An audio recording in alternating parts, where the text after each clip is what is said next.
how's it going? Welcome back. I'm Steve McJones, and I'm in a closet right now. Not a metaphorical closet, but a literal one, because I am just moved into this place, and I'm too weirded out to, tell my roommates to not watch TV out in the living room. Anyways, that's the whole thing. So this week, we had Joanna Allen come on, and Joanna is one of my great friends, from the ice cream parlor. Back in the day, even before then, I probably knew her occasionally somehow through a friend of a friend or whatever. Anyways, Joanna soon became one of my good friends, and we get along really well. We hang out. She's cool, and she knows a lot about stuff, and she does things, which is cool because some people don't do things. You know what? And if you're one of those people, do something, Anyways, yeah, this is a pretty informative episode, and we have, I don't know, I would consider it a pretty intellectual conversation, but it's just fun and creative, and, like I said, she's cool. She's alright, I guess. She does her thing, and, yeah, I don't know. Anyways, enjoy it. You'll like it. Have fun. Thank you. Okay, so Joanna Allen, welcome. Yes, thank you for having me. Yeah, I appreciate you coming out. Of course. Yeah. So today we are here to talk about your lifelong passion of documentaries. Yeah, my lifelong passion that you just found. When did you get into documentary making? Actually, I guess probably the start of my junior year. Yeah. Shout out to the Global Media crew. Yeah, was there anything that actually sent it? Oh, your junior year of high school. Yeah. Oh, okay. No, not of college. Yeah, high school, back in, because those little short Team TV. Yeah, those little bits. The Global Media Team TV announcements. Yeah. And every month you had to make that, and those are kind of like a documentary. That's what they were considered. They were considered quote unquote non-fictions. Really? So that's a documentary. Yeah, that's what we called them, non-fix. That's interesting. Non-fix. Non-fix. Yeah, the short way to say it. Yeah. But yeah, that's what pretty much started it for me. Okay. Yeah, and so that evolved into. Yeah. So then I got to college, CCM, UC. UC. Woo-woo. Yeah. And, yeah, you can talk about that a little bit too. Yeah. I didn't really have. I didn't really think about doing documentaries as a job. I just had done them and they were really fun, and that's kind of what got me into filmmaking. But I started going to a group called Bearcast Media at the University of Cincinnati, and that kind of was what started that up. I was doing I don't know, they were they were called Queen City Sessions, but they're just live band sessions. Okay. And then I met Quinn. Queen City. Quinn City. Sessions. Yeah, he ran them, so I guess you could pretty much call him that. But he was the video director of Bearcast, and I talked to him about my previous experiences, and he was like, actually, that would be a cool addition to Bearcast. So that's when, Olivia and I started talking about the homeless documentary and that stuff. Yeah, we collabed. Yeah. Well, she pretty much started it herself, and she came to me with the idea, and I was like, I had no idea about any of that stuff going on, so And check out our episode last week. Yeah, shout out. Yeah, exactly. You need to watch that. You need to be educated, because you will be so surprised about all of the shit that went down. Super shady, super sad.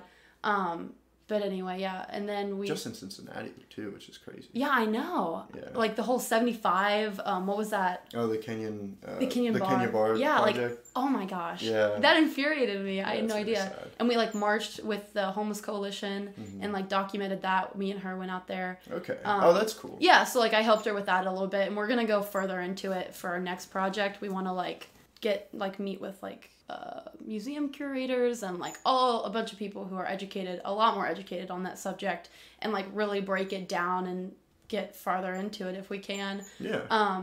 But not just for Cincinnati, for the whole world, because it's obvious we want to break it down. Because we want to break it down. But yeah, then I started doing more band documentaries and from the Queen City Session. Yeah. So we met Spirit of the Bear. Spirit of the Bear. Spirit of the Bear. Yeah, they were really good. Yeah. They're from Youngstown, Ohio. You should check Youngstown. them out. Is it Youngstown or Youngstown? I was kidding. Okay, I was about to say. But yeah, check them out. Spotify, Apple Music, all that good stuff. But they're coming out with a new album, and we recorded it. They did like live tapes. Like they recorded onto tape.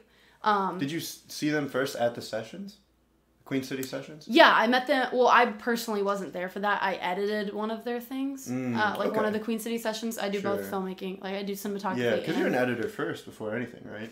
Yeah. Well, I don't know. That's one of the things, like, I don't know what I want to do with that right now. Because, like, usually when you do a movie, you don't get to edit and do the cinematography. And I knew that from the start, but, like, which one do you want to master, you know? Yeah. Or I could be like the Avatar and just master both. Yeah. Master all of it, you know? Yeah, why not? Exactly. Yin and yang, you know? Yeah, then I did the Spirit of the Bear documentaries and just a couple other ones that I want to do. But I really want to go, like, crazy with it and do, like, wildlife documentaries and be, like, National Geographic type stuff and do, like, really informative ones about different I want to do crazy, stupid ones that don't mean anything. Yeah, that just are like cool shots of bugs. Yeah, exactly. And then like be in the middle of a protest and like documenting that stuff. Yeah. So I definitely want to go everywhere with it. For sure. For now. Yeah. Well, that's awesome. Yeah. Yeah. Do you have any like favorite were there any that like actually did inspire you at all, or like a couple that you would recommend? Yeah, like I can't remember the name of it. It was about the skateboarders. Do you know the skateboard? The documentary? Yeah, it was a documentary. It was like this group of... I do remember that. Yeah. I can't even believe I don't... I watched it so long ago, I can't remember the name. It's cool. I'll look it up and like say it. Jamie, look that up. The documentary is called Minding the Gap. Came out in 2018.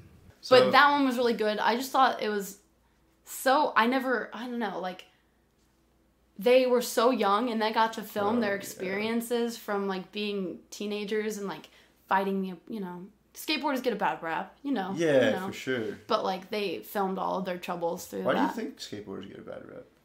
That's actually a really good question. I grew up with two brothers who skateboarded like all the time, you know. I bet it's because it takes so much time.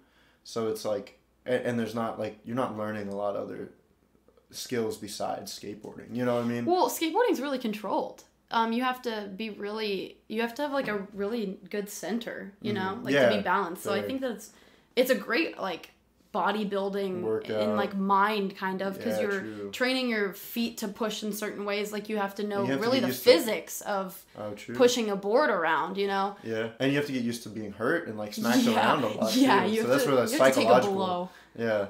But I really don't know why. I feel like.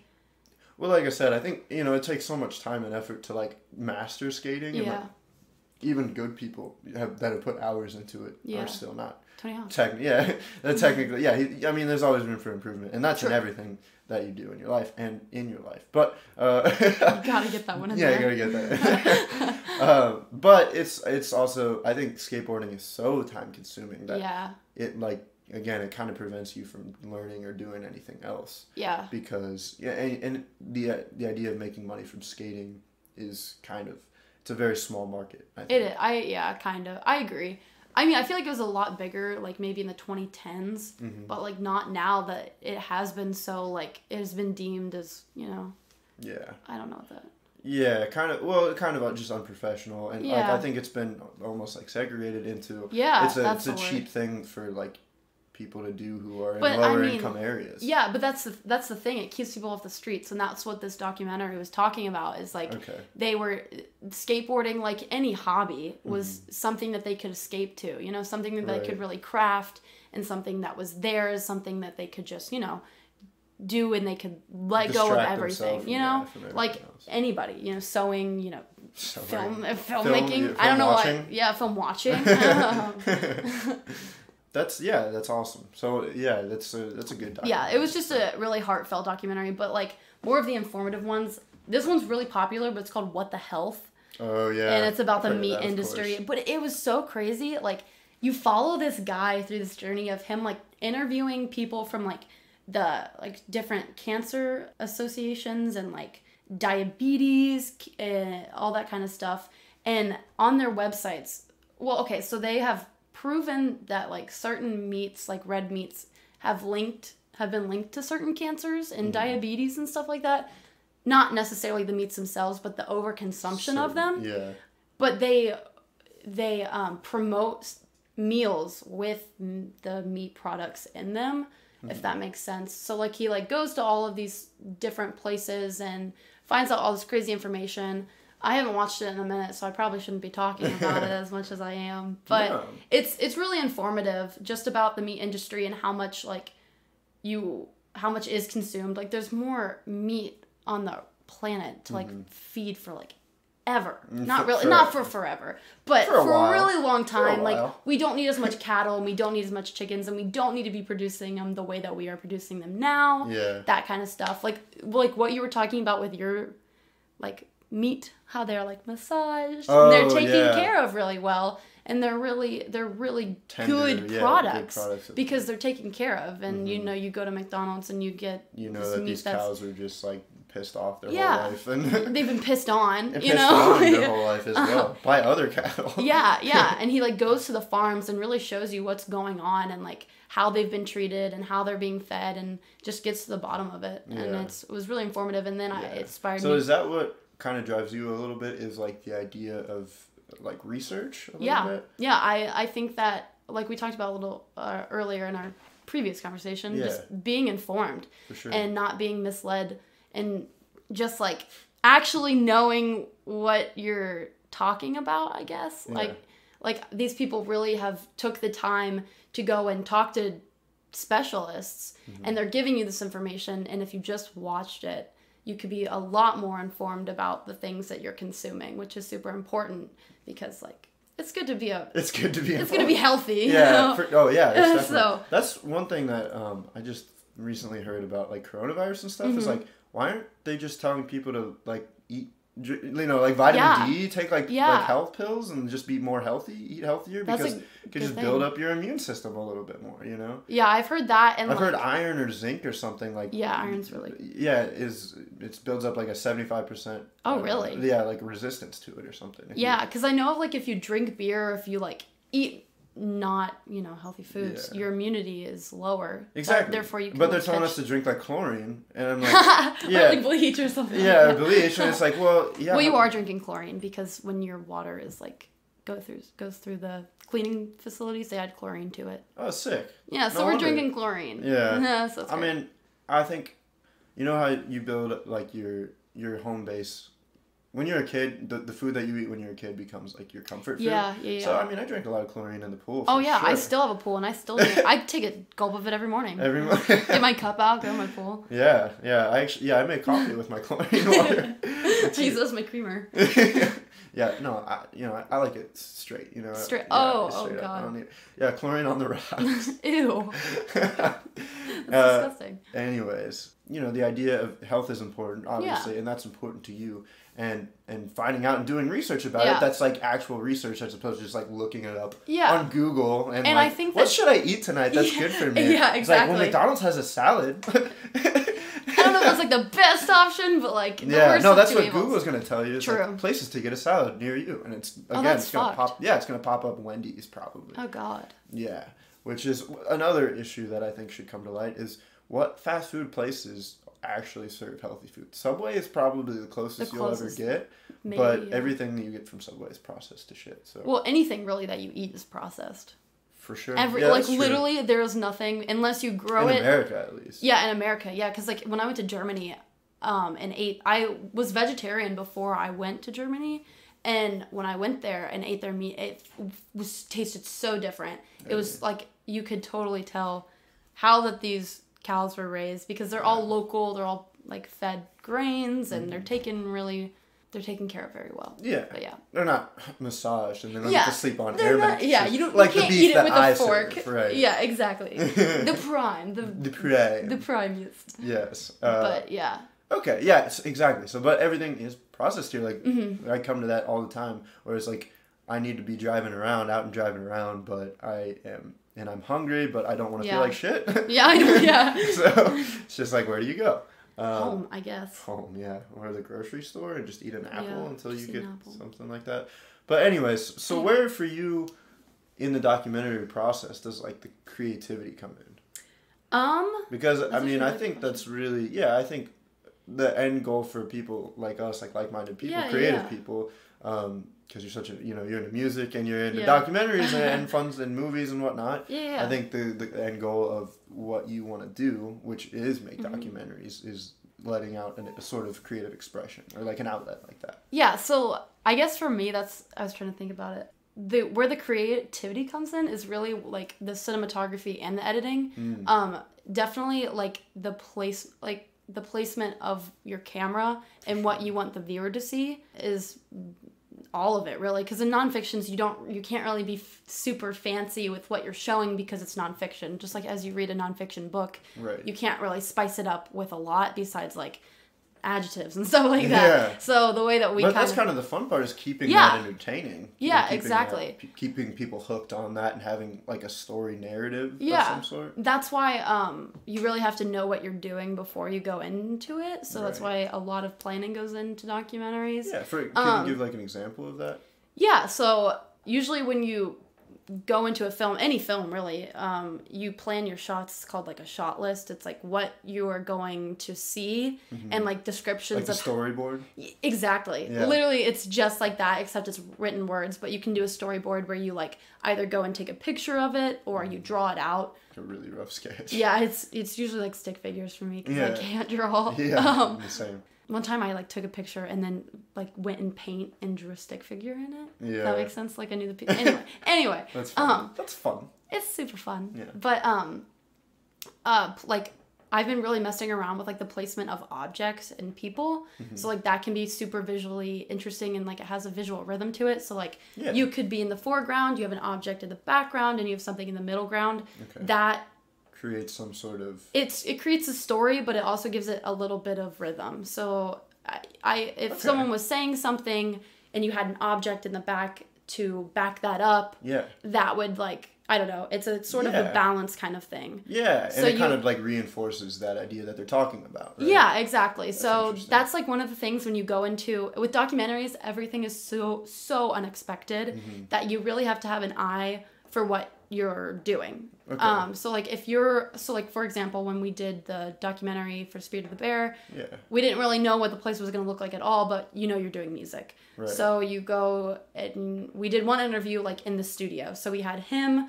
to the left of the screen and you have like the mixing board in the background with like instruments, and you can kind of place it however you want. Yeah. So like that's an example. So they're talking about music, they're talking about instruments. You have that, visual Definitely. cue, I guess. Yeah. But that's probably the biggest example. But in feature films, like Wes Anderson is notorious for placement. Oh, yeah. I mean, you can see it all the time. It's very obvious. Yeah, and I draw the most inspiration from him. And okay. I love That's all his interesting films. because they're films, and to use that for like documentaries is crazy. Yeah, that's like, that is the creativity part, is like drawing inspiration from somebody else and putting it into something completely different. Yeah, for sure. And mixing styles and stuff. Yeah, that's my favorite. I've also like with editing styles, I've been kind of getting into anime. I mean, I have been for the past year, Yeah, and there's nothing wrong with that. There is there's a preconceived notion of anime where people are just like K-pop Weebs. fans. Yeah, K-pop fans And are like weebs. weebs. Yeah. But like you can be both. It's fine. I mean, it's all right. You can be a K-pop stan and a weeb. It's fine. It's fine. It really is. It should be normalized, honestly. But anyway, their editing style is like super unique in the way that they do stuff. It's actually like they do a lot of like the split screens and like the multiple screens. Oh yeah. So like that scene in 50-50. They do it. A lot of people do it where it's just like a split screen. Do you mean 500 Days of Summer? No, 50-50. They do it in 50-50. Really? Yeah. Huh. That's where I saw it for the first time in like a regular film. Which and was scene? like, whoa. Because I would feel like I remember that, where he's just like in the car crying or something. No, like but that scene is so powerful. That scene's really good. I think they did it in 500 Days of Summer too. And for sure, the expectation versus reality. That was one. But I swear to God they did 50-50. That's why I thought it was original, because Joseph Gordon-Levitt. And Yeah. Obviously. True, he's in both. But yeah, no, that one was really good. But that was used in a different way than anime does it. Okay, so how do they do it? Like the style of anime. So like they usually do. It's mostly in battle scenes, and it's actually kind of how Tarantino focuses on like really small things. We saw Once Upon a Time together. For sure. So you've seen like how he focuses on really minuscule, small objects that speak a lot to either what's going on right now or what's gonna happen or what has happened, whatever.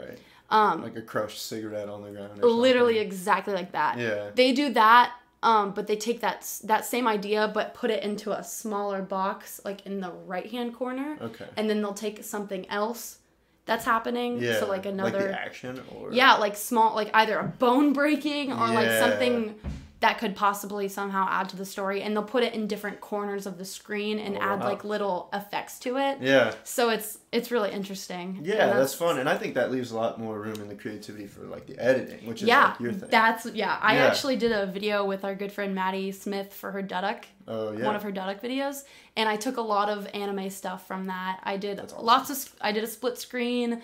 I did I actually had a packet of like anime water bend, like, you know, like in Avatar how they like water bend. Yeah. Well, that's like a effect. An effect, Obviously it's really? an effect. Okay. But I have like a packet of it where it could like be an explosion or it can be lightning. And I took that packet and like incorporated it. So like they were jumping and every time they would hit the ground, like a water puddle would go. So like that was really cool. I had Emma, she had a scene where she whipped her hair and I had the tail end of her hair be a lightning bolt. Oh. So like just adding those small little things was really fun. Yeah. And like obviously added visual, you know, content. Cues, It was yeah, super for cool. sure.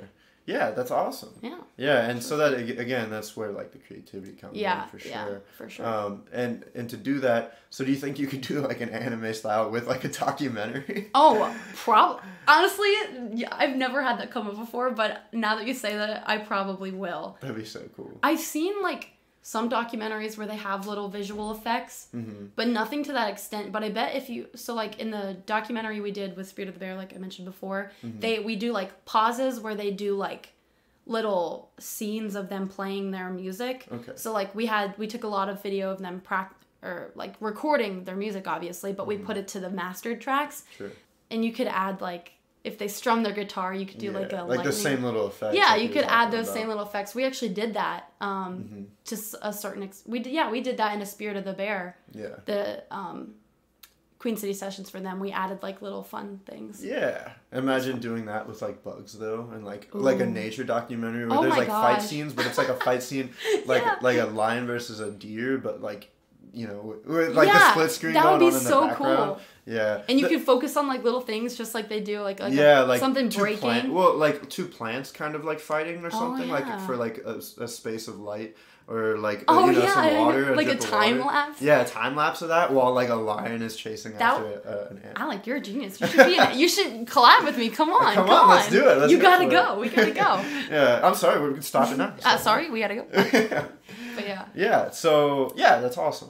Using creativity is, I don't know, one of the most important things to me personally. For sure. But the thing about creativity and being able to harness those things is there's a whole business side to everything. Yeah. Yeah. So is documentary making, I think documentaries for sure recently, at least for me, I'm not really into them, but obviously I've heard a lot more recommendations recently. Yeah. Like even What the Health I've heard of a couple times before.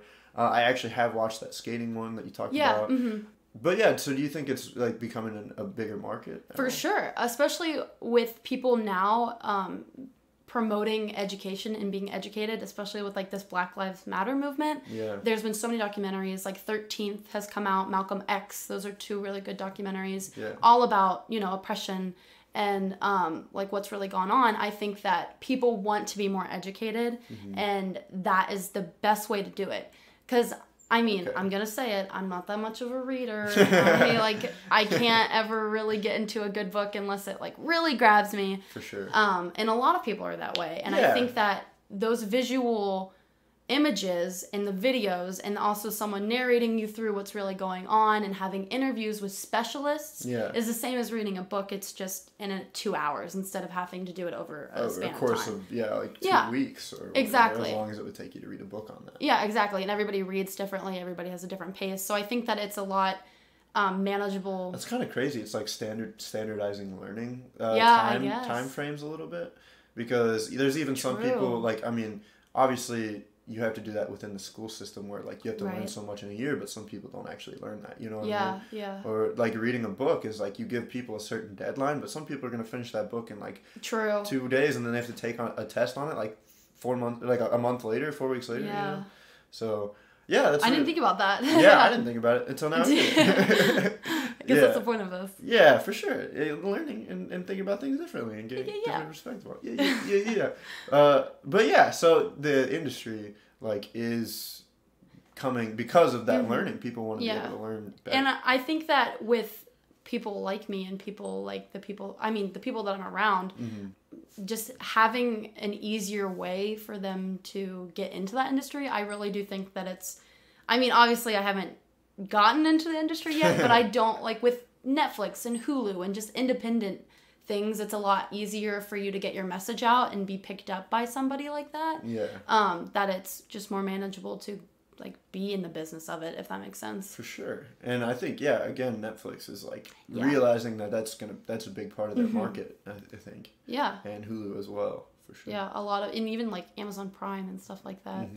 Or you could do what we just did and just put it on YouTube. You know, just slap it on YouTube and you could get picked up that way. Yeah. Or send it into festivals. Like there's so many different ways that people can see your content. Yeah. So that's something that I kind of wanted to talk about with you a little bit because like I don't think either of us know that much about it. I don't really. But like the idea that our generation for sure is more creativity focused and content based or whatever, and like how we all want to be famous people or whatever. Yeah, we all want to be stars. But yeah, so how do you think that's gonna work out for our generation? Like getting to that point of like having your stuff on. Yeah, and it's like like having multiple platforms to be able to do these things, and like are as many people that want to get into that going to be able to do it? Yeah, that's a really scary thought, but I think you have to think about it, you know, you can't get away from it. I think that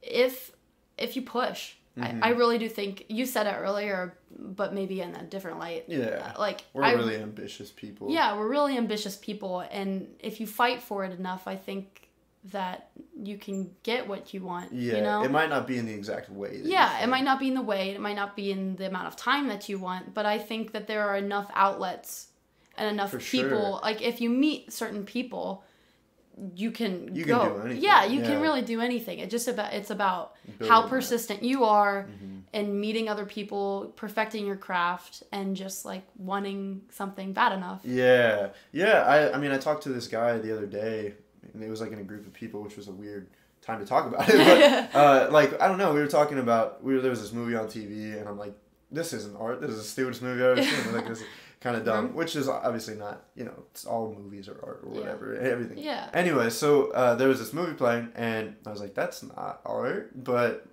he was just like, yeah, this isn't really art. But he was kind of like making fun of himself a little bit. He's like, yeah, I don't really like fuck with art, you know. He's like, I don't mess with art besides like Star Wars, like kind of. Imagine considering Star Wars to be like know. art. Like it's a great movie, but the franchise is. It's just like, there's movies for entertainment, and then there's movies to make people think. Basically, is kind of how I see it a little bit. Yeah, and I don't think Star Wars is a movie to make people think. You know, it's kind of you can watch it passively and then forget about it, and then go into the next one the next year and be like, oh yeah, this is awesome. I wonder if there's a message. I don't know. I don't know that much about Star Wars. Right. Yeah, well, so here's the thing. He was like, I will argue with, like, he's like, I can agree that I'm not a very artistic person, but I will argue all day with you that Star Wars is art, because like he has seen all of the movies like more than 5 times. You know what I mean? And he reads all the books on it, and he watches all the shows and everything. Okay, so he's educated. Exactly. So it's like, all right, that's way more respectable than just saying like, no, Star Wars is art. Okay, yeah, I see that for sure. Yeah, but this is what it kind of gets back to is like, at the end of it, after he like told me his like obsession with it, he was like, yeah, but there's not really like anywhere I can go with that. You know what I mean? There's not really anything I can do with that. I'm like, well, that's not necessarily true, because think about it. Star Wars, like, first of all, those movies, they need actors, they need directors, they need writers, they need the people who do all the camera work, they do all the lighting and everything.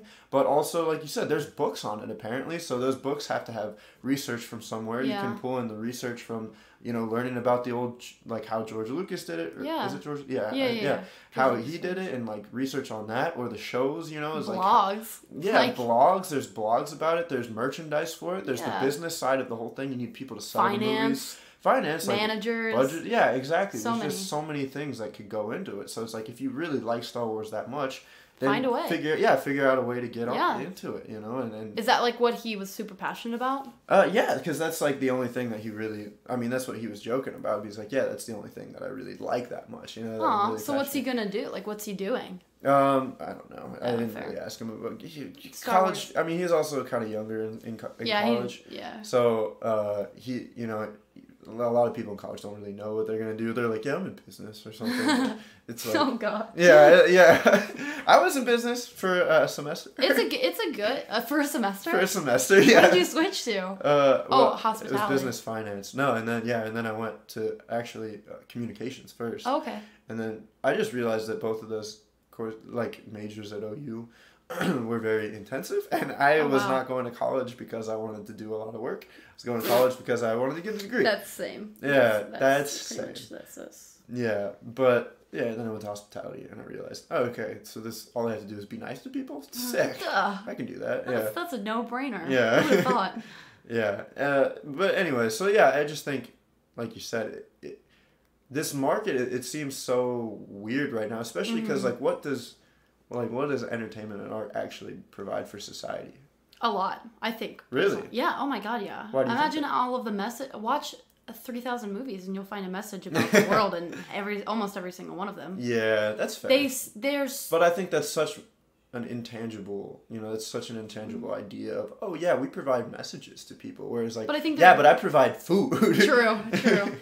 I mean, but you can make food at home. Yeah, true. So, I mean, you could think of anything like that. I think it's just how you want to look at it. Right. But I think that the arts are super important for people like me, where that's the only thing that I feel gravitated to, and that's the only way that I feel I have a lot of things to say before, whatever happens, but yeah. But like that's the only way that I feel like I can say it.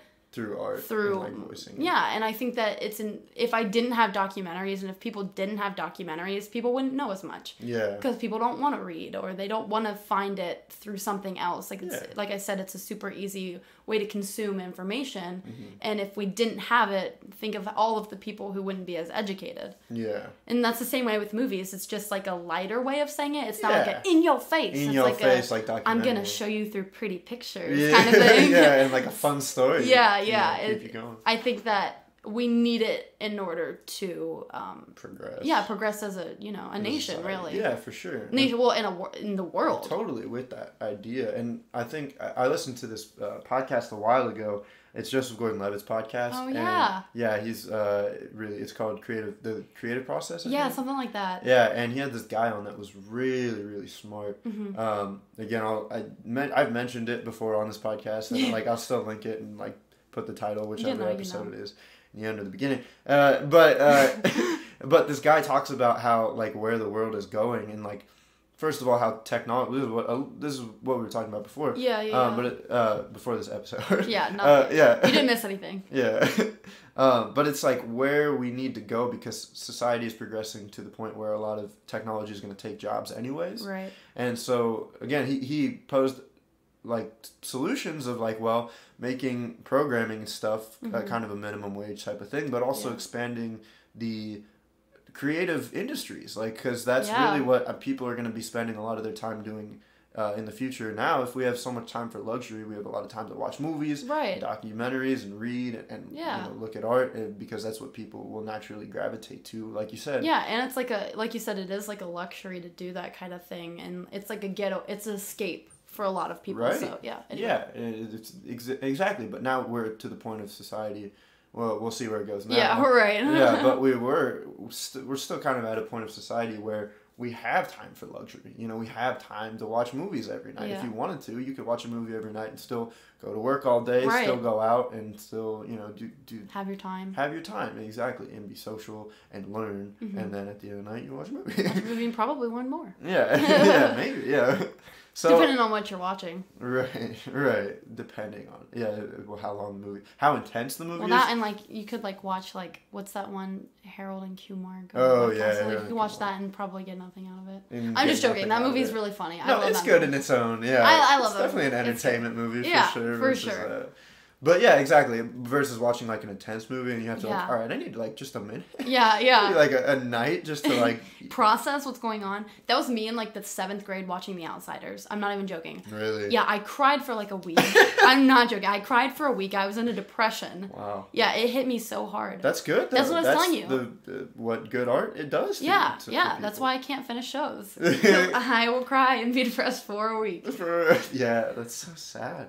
But anyway, it's okay. We got through it. But anyways, yeah, hopefully, it's just the hardest part is going to be, in my opinion, if it's going to be this way, where if we do transition into this creative society, it's going to be that transition from allocating our money and resources towards like the smaller jobs and like being okay with, okay, these aren't going to go towards that type of industry. You know what I mean? Yeah. Like something that seems important, but in reality is just going to become obsolete.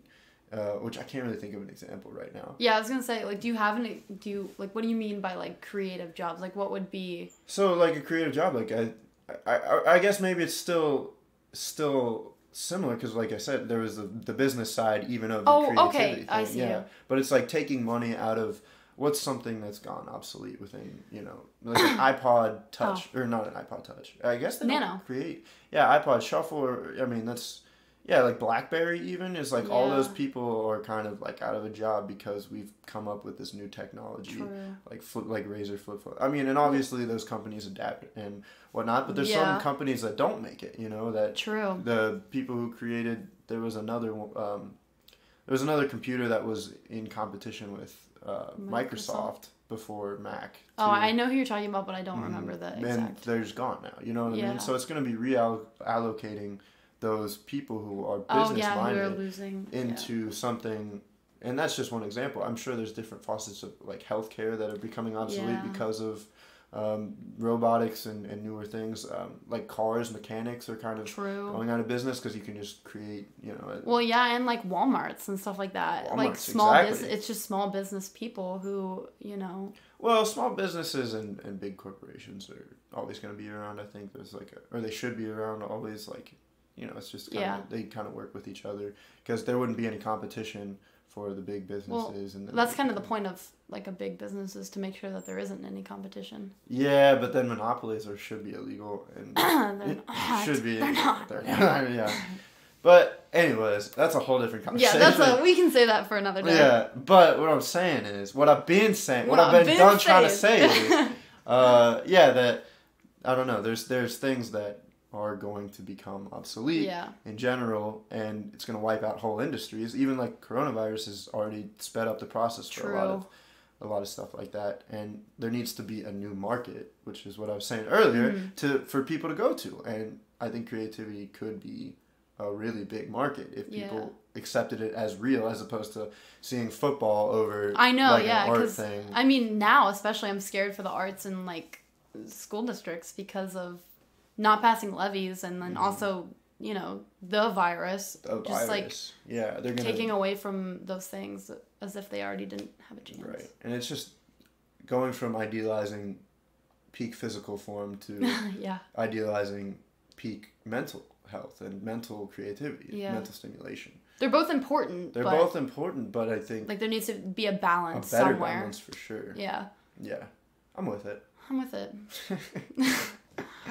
Any other thoughts on like the industry, where it's going, especially like for documentaries or music or anything? Music's a whole nother topic. That is a whole other topic. Bedroom pop, we just learned about that term today. Bedroom pop, it's a new term I learned. Bedroom pop, Joanna, would you like to explain? I don't have a great explanation for it, but basically bedroom pop is like a form of new age music that pop music that people make in their bedrooms. But it's like more of indie pop, I would say. It's like a subcategory of that. And it's because you can do so many things from home now. Yeah. Like the technology's progressed to the point where you can create so many instruments that you don't even play. I mean, that's true too. Yeah. Like loops and stuff like that. But the cool thing about bedroom pop is like, I'm gonna mention him, Still Woozy. Like he was. I'm gonna do it. I had to. Hold on. You know I had to. Hold on, wait a minute.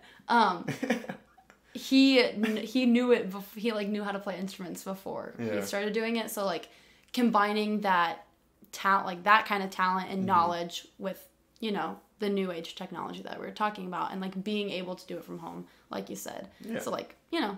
Yeah, that's pretty cool. But we actually should do a whole other episode on music. But I'm going to be in Lebanon and Cincinnati area for a while. I'll be in Lebanon. So yeah, we'll do one for sure. We should do it. I'm with it. But yeah, so what are you working on now? You got any projects coming up? You know. What are you saying? Do you know? Well, okay. Yeah. We're working on a project. For the people. For the people. Okay. Working on a project. Me and Steve, we're working on one.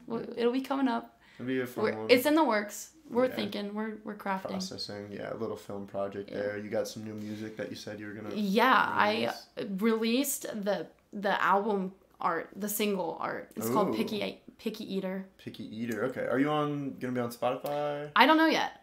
Maybe, possibly. I still need to work out the kinks. If not, I'll put a SoundCloud, YouTube, that kind of stuff up.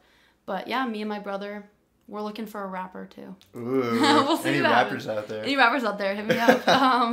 For sure. But yeah, that, and then one other film project about changing the world. Yeah. Changing the world. Oh, yeah. That's one I'm actually excited for. Yeah, it'll be good. I'm not going to spoil too much because I'm trying to keep it on the DL. But fair enough. Just look out for something. Did that Spirit of the Bear documentary, is that coming out? Bear Spirit? Bear Spirit. Spirit of the Bear documentary, it comes out. I don't know if they've mentioned it before, so. Oh, well, I'm glad I just spoiled it for It's okay. It's okay. It comes out with their new album, I'm pretty sure. Okay. So just look out for their new album, okay? And then something special on the side. But yeah. Okay. All right, well, I appreciate you coming out here, Joanna. No, it's fine. No, thanks for having me. So did you enjoy it? Did you have fun? Because I did. Joanna Allen, great person. I think you can tell that just from this one little conversation. Creative person, amazing, awesome. Yeah, gotta love her. Anyways, check out her stuff that she mentioned at the end there, and yeah, keep living, guys. We can do this, right? We can do it. Anyways, have a good one. Appreciate it. Thank you. Okay, bye.